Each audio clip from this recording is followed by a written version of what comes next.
There's been a lot of talk lately or in the last few years about being yourself. Just be yourself, be authentic, and good things will happen. But what does it mean to be yourself? Well, first, let's look at what it's not. When you're not yourself, you notice it in your body because you're trying to put on a mask and it's exhausting. You're trying to be someone you're not. You're trying to filter yourself or censor yourself because you're not sure what people will think. And you don't want anyone to think badly of you, even though they do that anyway, because you're not here to be for everyone. And being yourself means accepting everything about you. It's not about being perfect, always being happy and smiling, because being yourself means accepting when you're angry or irritated or frustrated. Because when you accept yourself, and when I say accept, what I mean is that you don't resist what you're feeling. You open yourself up to it internally.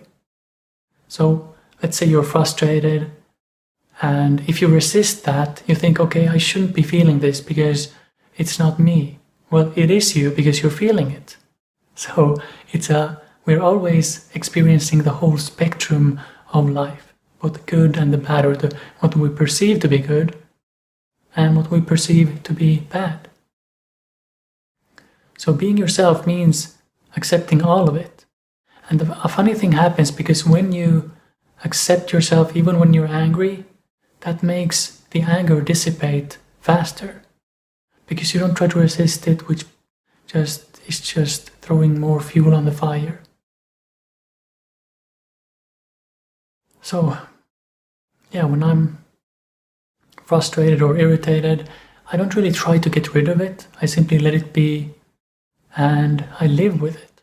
And the more you can let it be there without freaking out or thinking something is wrong, the easier it'll be, and the more you'll realize that there's something to be gained from all states of feeling.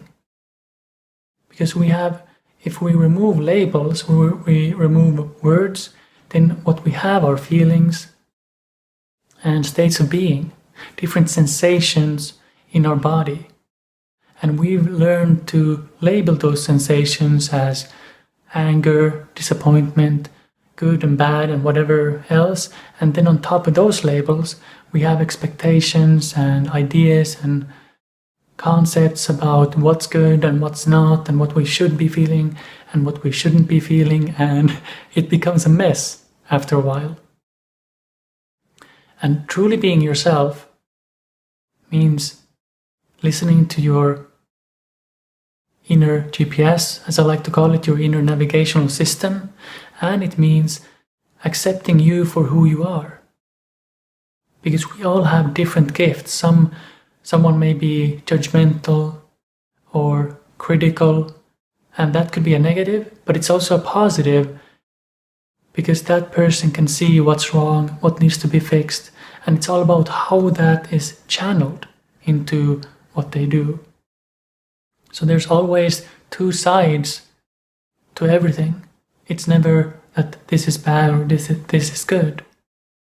So can you start noticing what comes naturally to you? What are your gifts and strengths? And then also start embracing all the feelings you feel. Because there's nothing wrong with feeling down sometimes, and feeling up, and feeling neutral, feeling bored. Whatever is going on, there's no need to escape anything, any emotion or any event or experience.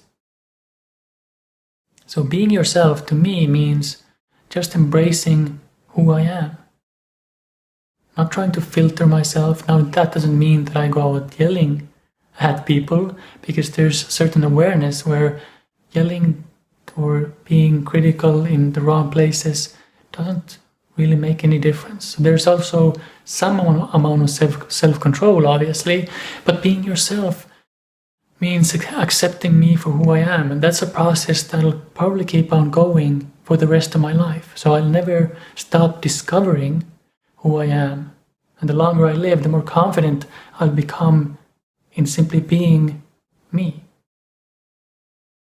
So I hope you enjoyed this video. Remember to like and subscribe, and if you want to work privately with me, you can do that by visiting my website, and I'll talk to you soon.